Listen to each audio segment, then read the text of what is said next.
The great hall of Kepler Station stretched out like a metal cathedral, its curved walls gleaming under artificial starlight. Representatives from 47 different worlds sat in carefully arranged circles, their various forms creating a rainbow of colors, shapes, and sizes. Some breathed oxygen, others methane. Some stood on two legs, others floated in gravity fields. But today, they all shared one thing in common. They were listening to Admiral Elena Vasquez speak about peace.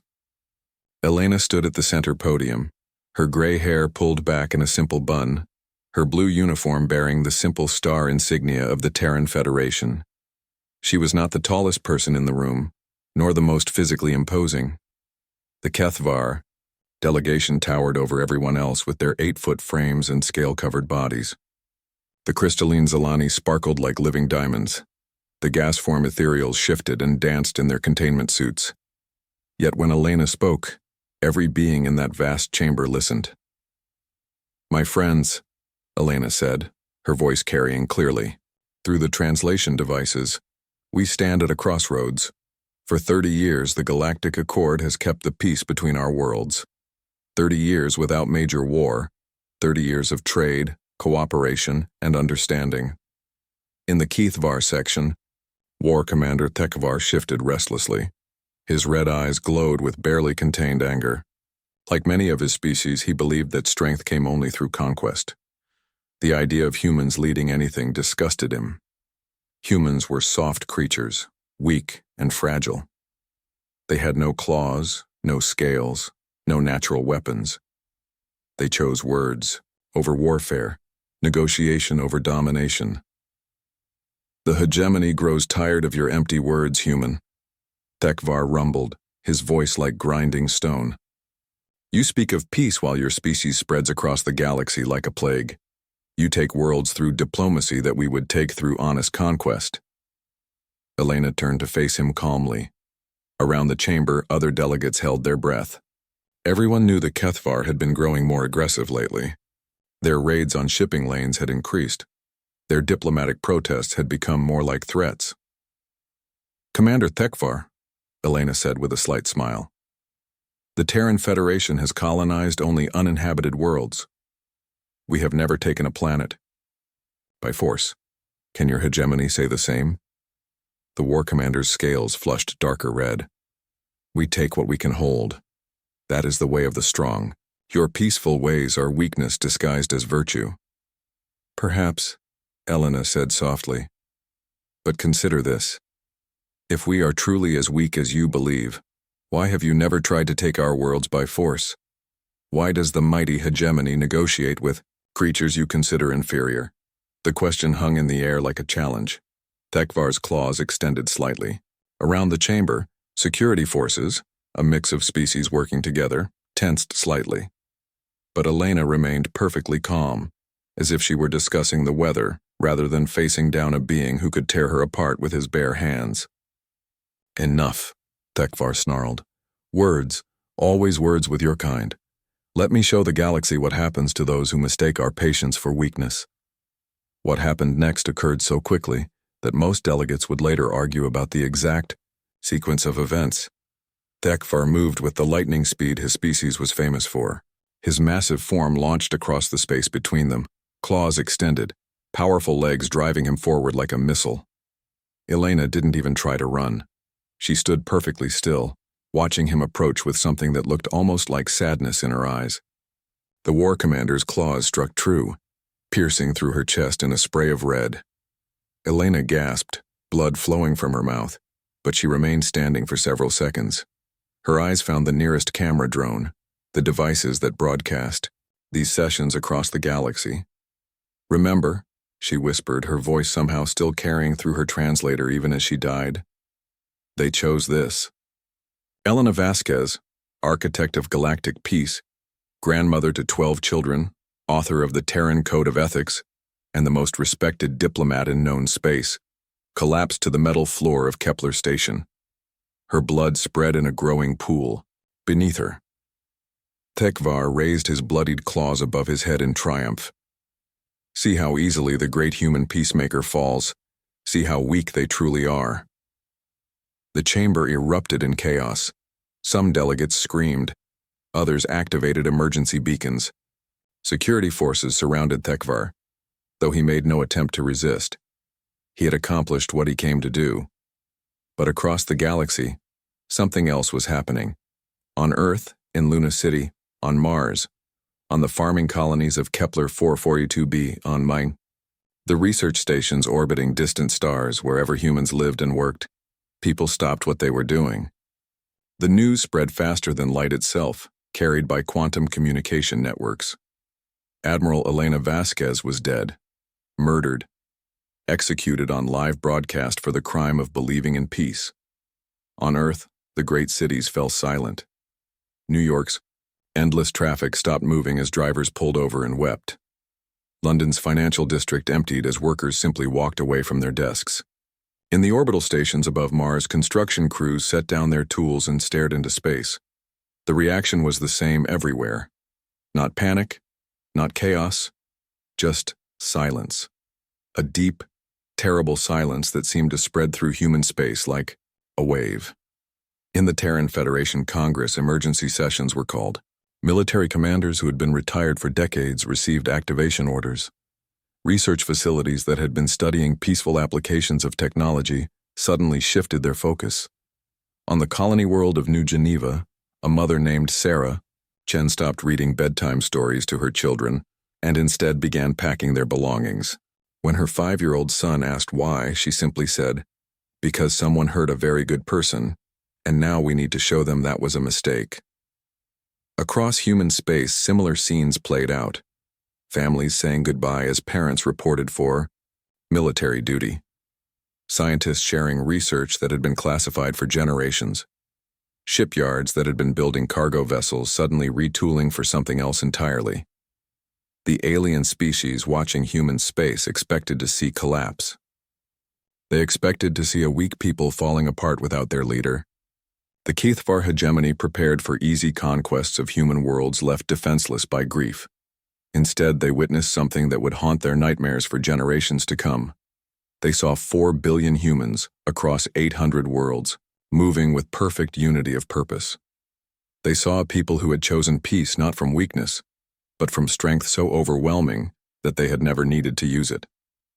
Elena Vasquez had spent her life showing the galaxy that humans preferred cooperation to conquest. In death, she was about to demonstrate exactly what humans were capable of when that preference ended. The beacon of peace had fallen. What rose in its place was something the galaxy had never seen before, and would spend the rest of history trying to forget. 48 hours after Elena Vasquez died, human space went dark. Ambassador Zektai of the Corvani Union noticed it first. His morning briefing usually included updates from 12 human trade partners. Today there were none. His aide, a nervous creature with blue fur and 4 arms, checked the communication arrays 3 times before confirming what seemed impossible. "Sir," the aide whispered, "we're receiving no transmissions from human space at all." Zektai frowned. His people had been trading with humans for over 20 years. The humans were always talking, always sending messages, always eager to negotiate new deals. Their silence was more disturbing than their loudest protests. "Try reaching the trading post on Kepler 186F, Zektai ordered. "The humans there never sleep." The aide's fingers danced over holographic controls. After several minutes, he looked up with confusion in his large eyes. "Sir, the trading post is empty. Our sensors show the buildings are still there, but no life signs. It's like they all just left." Similar reports were coming in from across the galaxy. The Zelani Collective discovered that their human research partners on the joint science station orbiting Tau Keti had vanished overnight.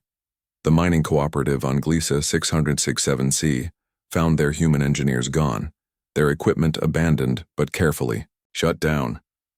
Even the restaurant on Kepler station that served human food to alien diplomats had closed without explanation. In the halls of power on dozens of worlds, intelligence analysts worked frantically to understand what was happening. The Kethvar hegemony's war council gathered in their obsidian fortress, expecting reports of human colonies surrendering in fear. Instead, they got something much more disturbing. "The humans aren't surrendering," reported intelligence officer Karthak, his scales pale with worry. "They're leaving, abandoning their outer colonies and pulling back to their core worlds." War Commander Thekvar, still wearing Elena's blood on his claws like a badge of honor, laughed harshly, retreating in fear, as expected from such weak creatures. But Karthak's expression remained troubled. "Sir, that's not all. Our long-range sensors are detecting massive industrial activity in human space. Energy signatures unlike anything we've seen before." "What kind of activity?" "We're not sure, sir, but the power outputs are significant. Some of our analysts think they might be building something." Thekvar dismissed the concern with a wave of his bloodied claws. "Let them build their toys. When we arrive to claim their worlds, no amount of industry will save them." But across the galaxy, other intelligence services were reaching different conclusions. The ethereal collective, beings of pure energy who could perceive electromagnetic fields across vast distances, reported disturbances in the quantum fabric around human space. The crystal-based Zelani detected harmonic resonances that suggested massive construction projects on hundreds of worlds simultaneously. Most disturbing of all were the reports from alien civilians who lived in human space. The few who had not been quietly evacuated told similar stories. Humans moving with purpose unlike anything they had ever seen. No panic, no fear, no confusion. Just deadly, frightening efficiency. On the mining world of Kepler-62e, an alien worker named Vexti watched in amazement as human miners who had been his friends for years worked 18-hour shifts without complaint. They spoke little, ate less, and seemed driven by something he couldn't understand. "Where is your family?" Vexti asked his human friend Marcus, a man who had always been quick with jokes and stories about his children. Marcus paused in his work, his face serious in a way Vexti had never seen. "Safe," Marcus said simply. "They're all safe now." "Safe from what?" Marcus's eyes grew cold. "From what's coming." Similar scenes played out across human space. Families gathering in central locations, children being moved to heavily protected worlds, scientists sharing research across disciplines in ways that violated decades of academic tradition. Medical researchers handed their work to weapons designers. Physicists who had studied peaceful applications of quantum mechanics suddenly found themselves explaining their theories to military engineers. Dr. Sarah Chen, the woman who had packed her children's belongings on New Geneva, now stood in the main laboratory of the Terran Research Collective on Earth. Around her, the greatest scientific minds in human space worked together with an intensity that bordered on religious fervor. "The quantum tunneling drive is ready for military application," reported Dr. Kim, a physicist who had spent his career studying faster-than-light travel. "We can move ships instantly across distances of up to 50 light-years. The gravity manipulation technology has been weaponized," added Dr. Patel, whose peaceful research into artificial gravity for space habitats had taken a darker turn. "We can create gravitational fields strong enough to crush starships." Dr. Chen nodded, making notes on a datapad. "And the Collective Intelligence Network? Online," said Dr. Rodriguez, a computer scientist whose work on quantum computing had just become something far more dangerous. "Every human military unit will be able to share tactical information instantaneously. Individual soldiers will fight with the knowledge and experience of every other soldier in the field." These were technologies that had existed in theory for decades. Peaceful research projects that could revolutionize transportation, construction, and communication. But humans had chosen not to develop them fully. They had chosen peace over power, cooperation over conquest. That choice had just ended. In the depths of the Terran Military Command, Admiral Chen Wei stood before a holographic display showing the entire galaxy. Elena's former student had aged years in the past 2 days. Her black hair was streaked with new gray, her eyes hollow from lack of sleep. "Status report," she said quietly. All civilian populations have been moved to secure locations, reported General Morrison. Industrial production has increased by 400%. All reserve forces have been activated. And our allies, the ones who matter, have been quietly informed. The others? General Morrison paused. The others will learn soon enough. Admiral Chen nodded slowly. Around her, the command center hummed with activity. Officers who had served under Elena worked with grim determination. They had all loved their commander. They had all believed in her vision of peace. Now they would honor her memory in the only way left to them. How long until we're ready? Chen asked. 72 hours, Morrison replied, maybe less. And the Kethvar? Still celebrating? Still convinced they've broken us. Admiral Chen's expression never changed, but something dark flickered in her eyes. Let them celebrate. Let them think we're weak and broken and afraid. She turned to face the assembled officers, all of whom had served with Elena, all of whom had chosen to follow her path of peace and diplomacy. Now they would follow a different path. Elena spent her life showing the galaxy that humans chose peace, Chen said, her voice carrying clearly through the silent command center. She died believing that choice made us better than our enemies. The Admiral paused, looking at each face in turn. She was right, but they killed her for it. They murdered the best of us and expected us to collapse in fear. Another pause. In the silence, the hum of computers and life support systems seemed incredibly loud.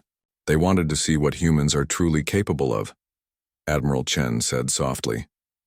Now they will. The order went out through quantum communication networks faster than light itself. To every human world, every ship, every military unit across the galaxy. Operation Elena was approved for immediate execution. The silence was about to end. The first sign that something had changed came from the hegemony border world of Kethmar Prime. War Commander Vexenol was reviewing invasion plans when his communications officer burst into the command chamber, scales flushed white with panic. Sir, ships. Human ships just appeared in our outer system. Vexenol's eyes blazed red. Impossible. Our sensors would have detected them jumping in. Show me. The holographic display activated, showing the space around Kethmar Prime. 3 human vessels hung in the void where empty space had been moments before. Not sleek warships, but simple cargo haulers. Old ones by the look of them. They must have jumped in from behind the moon, Vexenol growled. Send fighters to destroy them. Make sure some survive to tell their people what happens to those who dare enter hegemony space. 20 Kethvar fighter craft launched from the planetary defense stations, their pilots eager for easy prey. The human cargo ships made no attempt to flee. They simply hung in space, waiting. The fighters closed to weapons range and opened fire. Plasma bolts that could melt through starship armor struck the human vessels and passed right through them. What? Vexenol snarled as the hologram showed his weapons having no effect. Are they using some kind of shielding? Before anyone could answer, the 3 cargo ships vanished. Not destroyed, not jumping away. They simply ceased to exist, as if they had never been there at all. 2 seconds later, alarms began blaring throughout the command center. Sir, the communications officer screamed. The planetary defense stations, they're gone. The hologram updated to show the space around Kethmar Prime. Where 20 massive defense platforms had orbited the planet, there was nothing. No debris, no energy signatures, just empty space. How? Vexenol whispered. His answer came in the form of a transmission broadcast on all frequencies. A human woman appeared on the screen, wearing the blue uniform of the Terran Federation. Admiral Chen Wei looked directly into the camera with eyes like ice. Attention, Kethvar hegemony, she said in perfect Kethvar, her pronunciation flawless, despite the complex consonants. This is Admiral Chen Wei of the Terran Federation. You murdered Admiral Elena Vasquez. You declared war on humanity. We accept. The transmission cut off. Vexenol stared at the empty space where his defenses had been. Around him, his officers worked frantically at their stations, trying to understand what had happened. "Sir," the sensor operator called out, his voice shaking. "I'm reading quantum disturbances throughout the system. It's like space itself is bending." "Bending how?" "I don't know, sir. Our computers can't process the readings. It's like the humans are folding space around themselves." What the Kethavar didn't understand was that they had just witnessed the first combat use of quantum tunneling technology. The human cargo ships had never been in normal space at all. They had existed in a folded dimension, able to see and target objects in real space while remaining completely untouchable. When they fired, their weapons emerged directly inside the Kethavar defense stations. No shields could stop them, no armor could deflect them. The stations had been destroyed from within, their atoms scattered across several dimensions. Across hegemony space, similar attacks began occurring with surgical precision. Not the massive fleet engagements the Kethavar had expected, but something far more disturbing. Human forces appeared without warning, destroyed specific targets, and vanished before any response was possible. The naval base at Kethavar 7 lost its entire fleet to weapons that materialized inside their hulls. The mining colony on Kethavar 3 watched their orbital elevators collapse as the cables were cut by blades that existed in multiple dimensions, simultaneously. The military academy on Kethavar 5 discovered that their training simulations had been replaced with detailed analyses of every student's tactical weaknesses. But the most terrifying attack came at the hegemony capital world of Prime Kethavar. War Commander Thekvar stood in the Great War Chamber, a massive hall carved from black stone where the hegemony's leaders had planned conquests for 1,000 years. The walls were decorated with the skulls of defeated enemies, the floors stained with the blood of those who had dared oppose Kethavar might. "Report!" Thekvar roared at his assembled officers. 27 facilities destroyed across 12 worlds, General Carvex reported, his usually proud bearing reduced to a nervous crouch. "No enemy casualties. We haven't even seen their main fleet." "Impossible." Thekvar's claws extended in fury. "Humans are weak. They build cargo ships and research stations.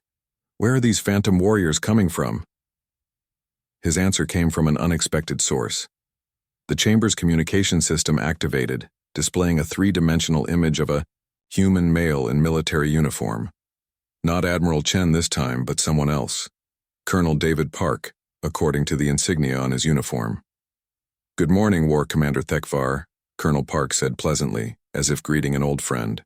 "I hope you're enjoying our demonstration." Thekvar snarled at the image. "You dare invade our most sacred chamber?" "Invade?" Colonel Park looked puzzled. "We've been here for 3 days. We've been watching you plan your invasion of human space. Quite ambitious, really, though your logistics are terrible." Around the chamber, Kethavar warriors spun in circles, searching for enemies that couldn't be seen. Their weapons trained on empty air, while a human officer calmly discussed their military plans. "You know," Colonel Park continued, "we've learned quite a bit about your people. Your biology, your psychology, your military doctrine. Did you know that Kethavar scales become brittle when exposed to specific sound frequencies? Or that your species experiences paralysis when your brain chemistry is altered in certain ways?" Thekvar felt a chill that had nothing to do with temperature. "What are you saying, human?" "I'm saying we've been studying you for 30 years, Park replied. "Every diplomatic meeting, every trade negotiation, every cultural exchange. We've been learning everything about you, your strengths, your weaknesses, your fears." The colonel's pleasant expression never changed, but his words carried the weight of absolute certainty. "We know how to kill you efficiently. We know how to break your will to fight. We know how to make your own weapons turn against you.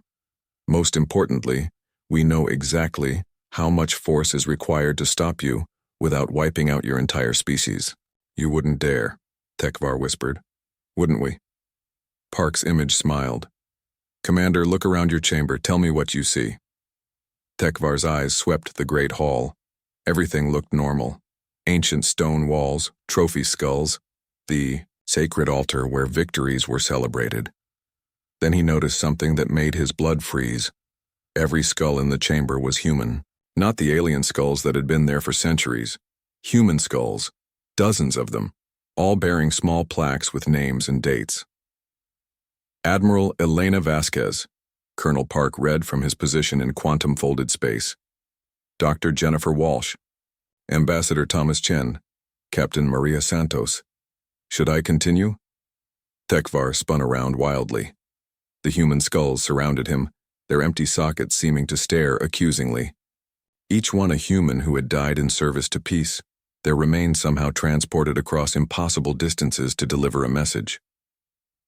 This is what you chose, Park said softly. When you killed Admiral Vasquez, you declared war on everyone she tried to save. These people died believing in her vision of peace. Now you get to see what we're capable of when that vision dies with them. The image of Colonel Park began to fade, but his final words echoed through the chamber with perfect clarity. War, Commander. Thekvar. You wanted to see humanity's true nature. Congratulations. You're about to witness what 4 billion angry humans can accomplish when they stop pretending to be civilized. The transmission ended, leaving Thekvar alone with the accusatory stare of human skulls and the growing realization that his people had made a terrible mistake. Outside, in the space around Prime Kethvar, reality began to bend as human ships emerged from quantum folds like predators materializing from shadows. The real war was just beginning. The Battle of Prime Kethvar lasted exactly 17 minutes. War Commander Thekvar watched from his command bunker as the space above his homeworld became a demonstration of why humans had chosen peace for so long. It wasn't that they couldn't wage war. It was that when they did, the universe itself seemed to bend to their will. The hegemony's Grand Fleet, pride of Kethvar military might, hung in defensive formation around their capital world. 500 warships, each one capable of cracking a planet's surface. The most powerful military force the galaxy had seen in 3 centuries. The human fleet that emerged from quantum space numbered exactly 12 ships. Impossible, breathed Fleet Admiral Kolvar, his scales losing all color. 12 ships against 500? Even humans aren't that arrogant. But the human vessels weren't behaving like ships at all. They moved through space like living things, flowing around gravitational fields that they seemed to create and dismiss at will. When the Kethvar fleet opened fire, their weapons passed through empty space where human ships had been microseconds before. The humans didn't return fire immediately. Instead, they did something that would haunt Kethvar nightmares for generations to come. They demonstrated. The first human ship, a sleek vessel no larger than a Kethvar cruiser, approached the flagship of the hegemony fleet. Admiral Kolvar ordered his gunners to concentrate all fire on the approaching target. 1,000 plasma bolts converged on the human ship.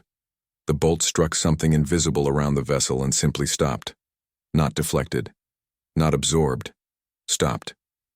The energy hung in space like frozen lightning while the human ship glided past, untouched. Then the stopped energy began moving again. But instead of dissipating harmlessly into space, it reversed direction. Every single plasma bolt that had been fired at the human ship returned to its source with perfect accuracy. The hegemony flagship's own weapons tore it apart in seconds. How? Admiral Kolvar whispered as his bridge crew tried to process what they had just witnessed. His answer came in the form of gravitational forces that shouldn't have been possible. The human ship was manipulating gravity itself, creating fields that could stop energy weapons and redirect them with surgical precision. What should have been a simple deflector shield had become something that violated every known law of physics. The second human ship demonstrated a different, impossible technology. It split apart, becoming dozens of smaller vessels that moved, with perfect coordination. But when Kethvar sensors tried to track them, the readings made no sense. The smaller ships existed in multiple locations simultaneously, as if they were copies of themselves scattered across dimensions. When they attacked, they did so from every possible angle at once. Kethvar point defense systems couldn't target enemies that existed in several places at the same time. The ship struck with weapons that materialized inside their targets, bypassing shields and armor entirely. But the most terrifying demonstration came from the third human vessel. It didn't attack at all. Instead, it simply transmitted data directly, into the computer systems of every HFY ship in the fleet. Not a virus or a weapon, but pure information. The complete tactical analysis of every HFY military formation, every weapon system, every strategic doctrine developed over 1,000 years of conquest. The transmission included detailed biological profiles of every HFY crew member, psychological evaluations based on their service records, and predictions of how each individual would react under different combat scenarios. The humans had studied the hegemony so completely that they knew HFY warriors better than the warriors knew themselves. But the most devastating part of the transmission was the simulation that followed. The human computers had run every possible scenario for the battle, every tactical decision the HFY could make, every weapon they could deploy, every formation they could adopt. In 97% of the simulations, the entire HFY fleet was destroyed within 20 minutes. In the remaining 3%, the fleet lasted 21 minutes. "This is impossible," Admiral Kolvar said, his voice barely a whisper.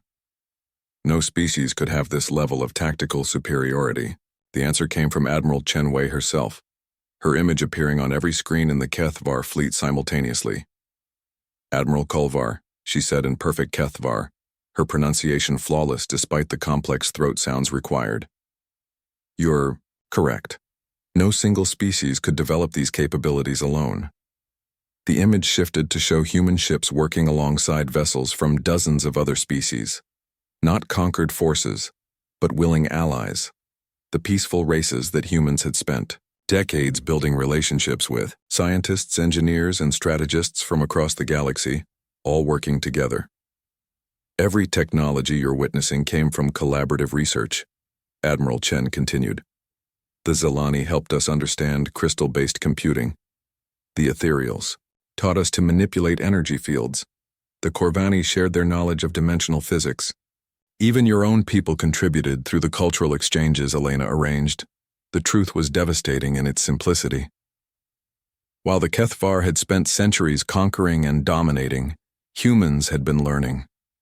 Every species they met, every culture they encountered, every piece of knowledge they gained through peaceful contact had been shared and built upon.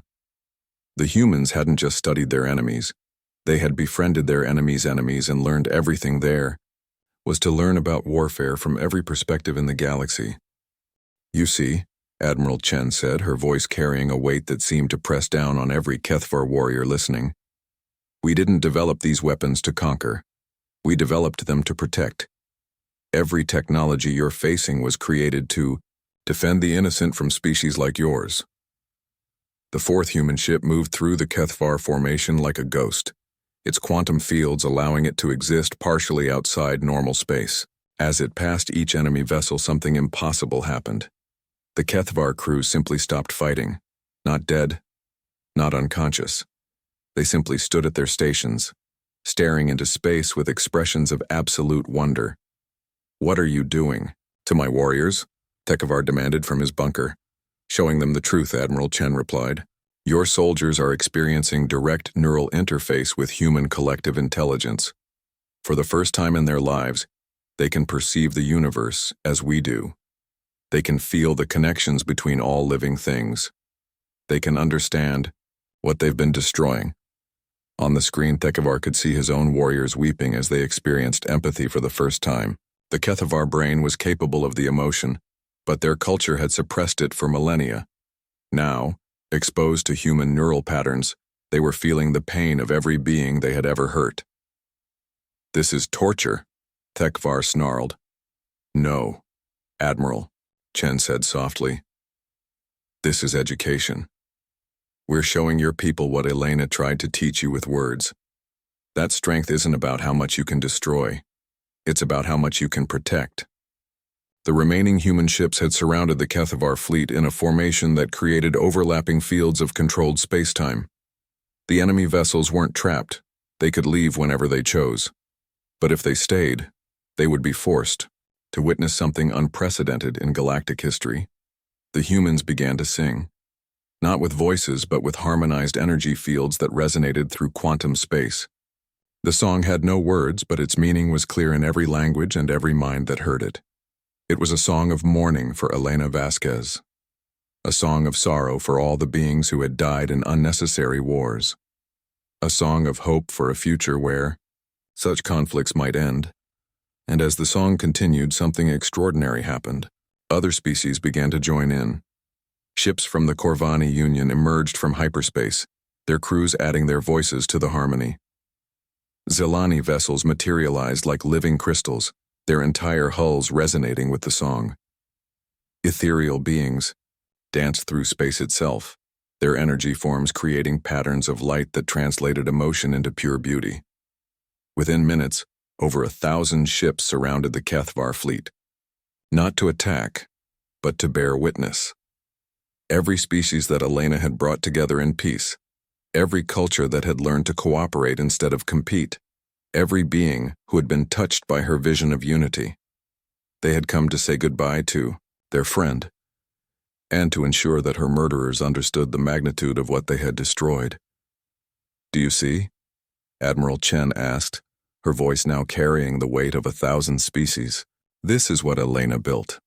Not just an alliance, but a family, a community of beings who chose to work together instead of tearing each other apart."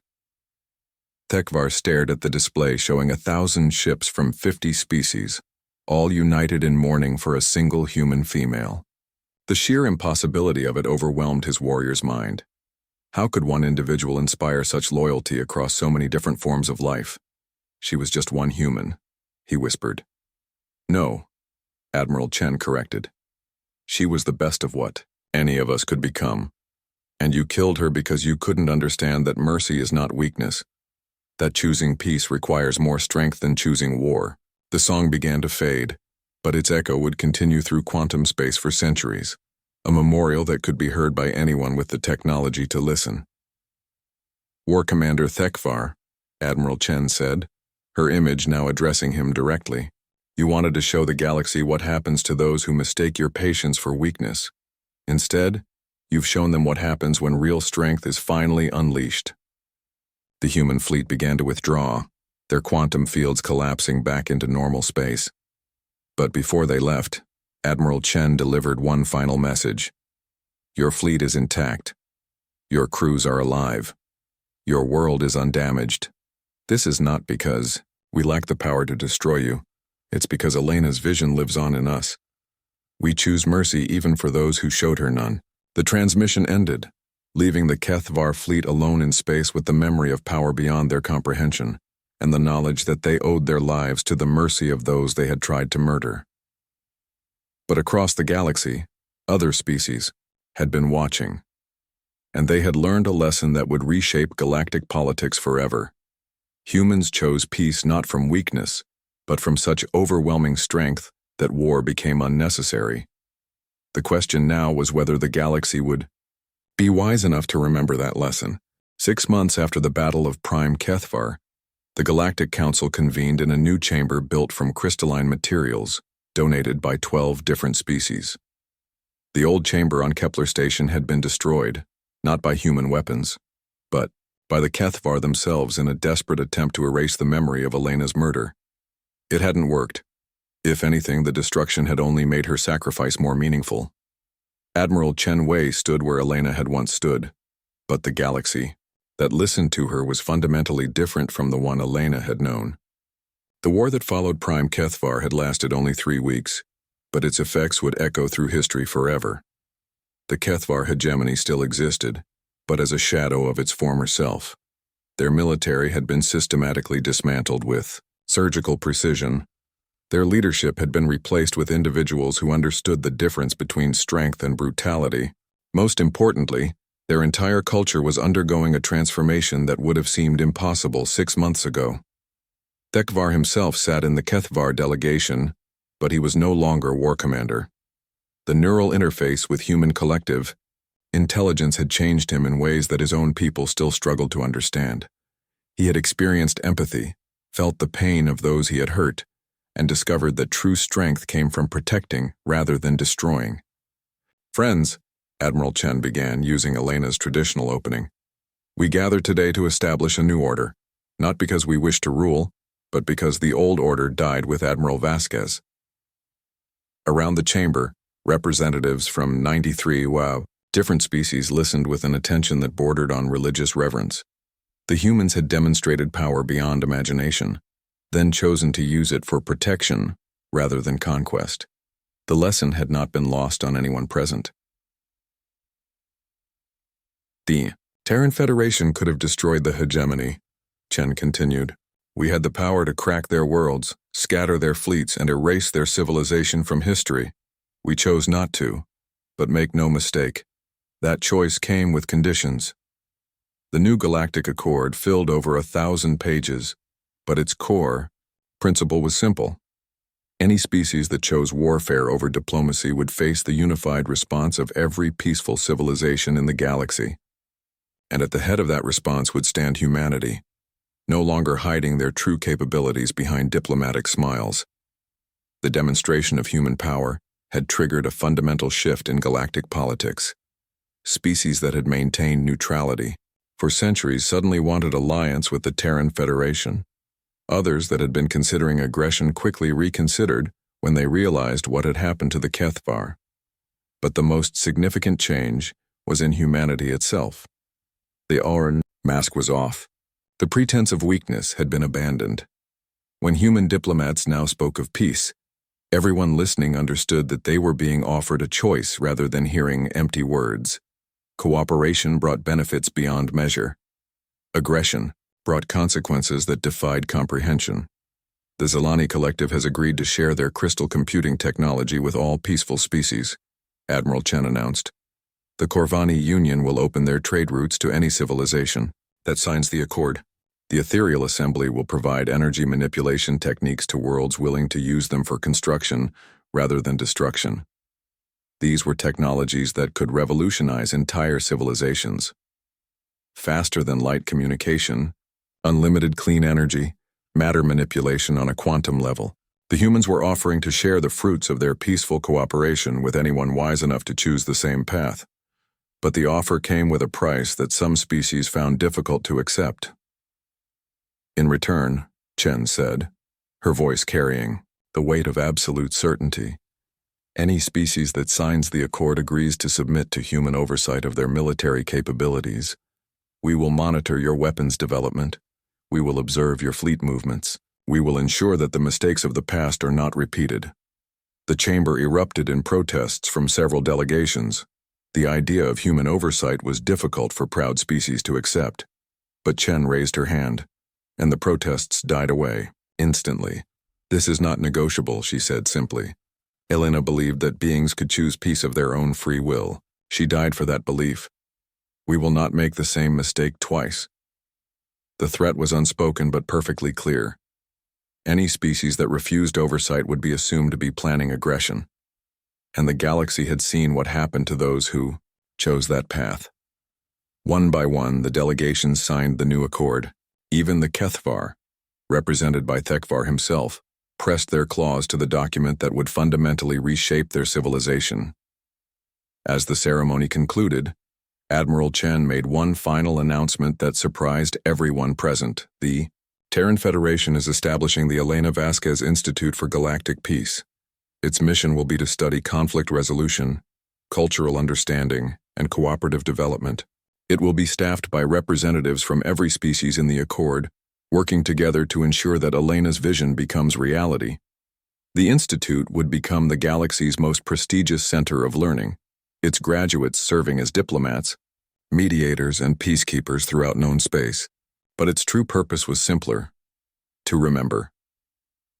To remember what had been lost when Elena died. To remember what had been gained when humanity stopped pretending to be weak. To remember that peace was a choice, and that choice had consequences for those who rejected it. As the delegates filed out of the chamber, many of them looked back at the memorial that had been built where Elena fell. It wasn't a statue or a monument, but something far more powerful, a quantum field that preserved the exact moment of her death, playing it over and over in a loop that could be viewed by anyone who wished to understand the price of making humans angry. In the image, Elena stood calmly as Thekvar approached with murder in his eyes. Her final words echoed through the chamber. Remember, They chose this.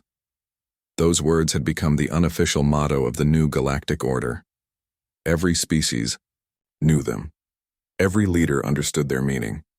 They chose this. Dekvar paused before the memorial, his transformation evident in the way he carried himself. The proud warrior who had killed for the sake of proving strength was gone, replaced by someone who understood that true strength meant protecting the innocent. I chose this, he whispered to Elena's image, and I will spend the rest of my life trying to earn forgiveness for that choice.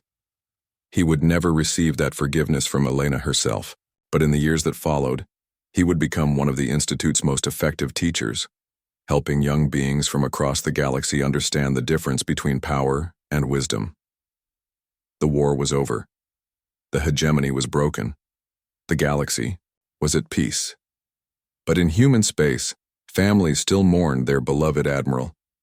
Children still asked why the good lady had to die.